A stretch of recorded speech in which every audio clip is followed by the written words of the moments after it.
Hello and welcome to my Euro 2024 diary. This is day 2. My name is Alex and today we're going to talk about last night's game, the opening game, Germany versus Scotland.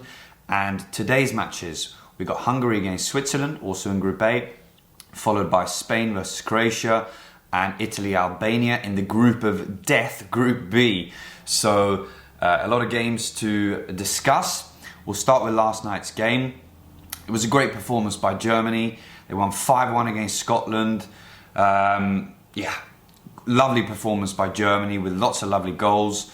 There was one key decision, the red card. It was an obvious red card, horrific tackle by Porteous. 2-footer in the air, could have broken Gundogan's leg really. It was a dangerous, rash challenge and an obvious red card for me. And a penalty, of course, and that penalty, along with the red card, killed the game. But a great performance from Germany. There were so many players you could pick out. Kroos was superb in midfield, as was Gundogan. Musiala, man of the match, he played great. Florian Wirtz as well. And I think also up front, the strikers, Havertz got a goal, a penalty. And it got a great ovation from the crowd, so that will boost his confidence.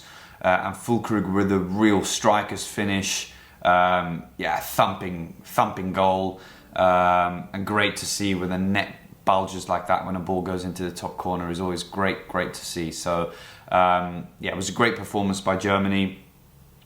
And even Emre Can got on the score sheet, finished it off, bending it around the defender and the goalkeeper into the far corner. So a perfect start for Germany, and I think if anyone wasn't thinking it before yesterday, they're thinking it now, that Germany are one of the best teams in the tournament and they could go really far. So great start for them, but they'll have tougher tests to come.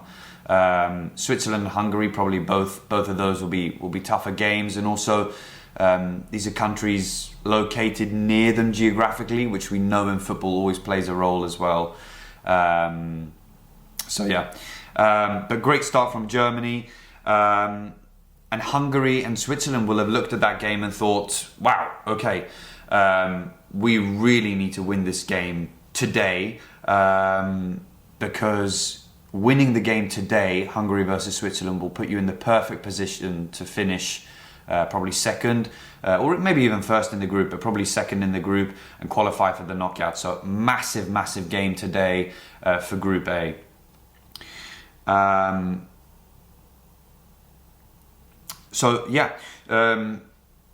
think Switzerland are probably going to be the team who have more of the ball. They have more top-level players. You know, they've got Akanji, Sommer, Shaqiri, Freuler, Granit Xhaka. Those are the players really of note. Hungary have Szoboszlai, they have Gulaski in goal. But yeah, Switzerland are definitely the team, and they had a good Euros last time out. They knocked out France, so the expectation will be on them to perform really well. So I'm going to go with a 2-1 for Switzerland in that Group A game. And then we have Group B. Spain versus Croatia, probably the most exciting match today, or definitely I should say the most exciting match today. Croatia have a great team, Spain have a great team.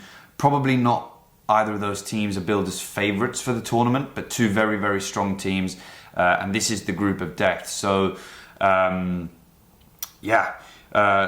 talk about Croatia first. We know they're very strong in tournaments. They have been for the last few tournaments. Great midfield. Kovacic, Modric the captain, Brozovic.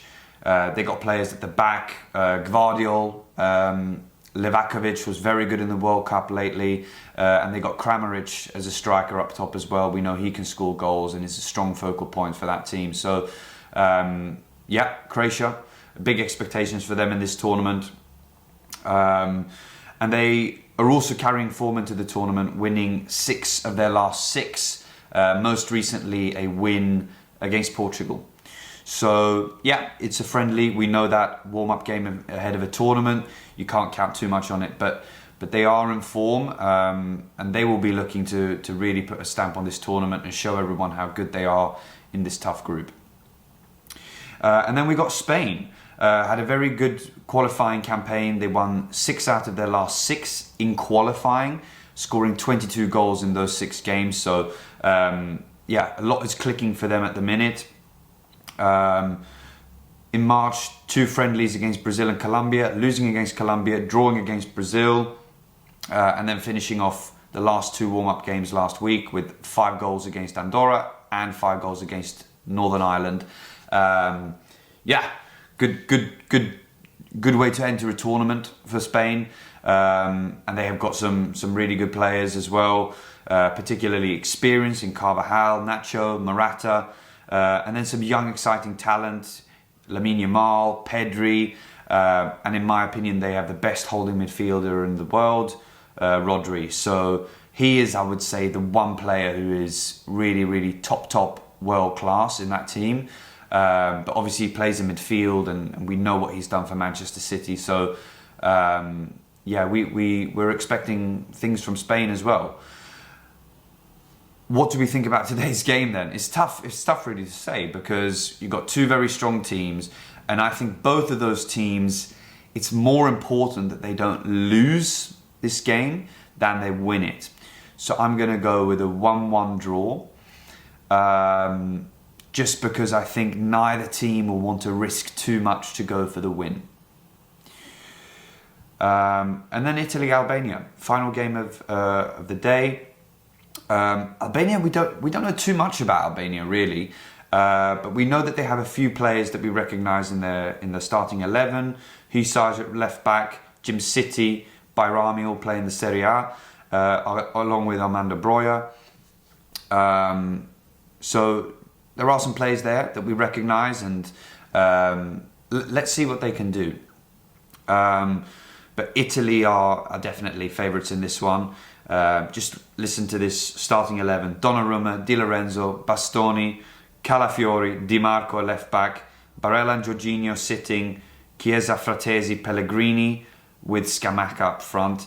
That's a strong 11. Strong 11 for Italy, and we know what Donnarumma, Jorginho, Barella, Chiesa, Pellegrini, Scamacca, we know what they're capable of. And particularly Scamacca, I think he's one to watch in this tournament. He's had a very good Serie A season, and I can see him scoring goals in this tournament. So, but you have to say the one player that they're going to miss in this tournament is Domenico Berardi. Had that terrible, awful Achilles injury in the spring, and he will be missed for this Italy team. But yeah, Italy, you know, they are the defending champions. We know what happened 3 summers ago against England. They need to defend that, and I think it's really important for them to win this game. Spain, Croatia and Italy will be looking at that Albania game and thinking we must get 3 points from that game, because we've got 2 very other tough games in this group. So Italy, the pressure is on them to win it. They've played Albania 4 times in history. Italy have won all 4. It won't be any different this time, in my opinion. I'm going to go with a 2-0 Italy win, Scamacca on the score sheet, and maybe Chiesa or Pellegrini to get one as well. So that's my prediction for tonight. But yeah, exciting games. I think particularly that Spain-Croatia game, we know that's going to be really exciting. So yeah, plenty to look forward to. I'll see you again tomorrow. Thanks for watching, and yeah, have a great evening and enjoy the football.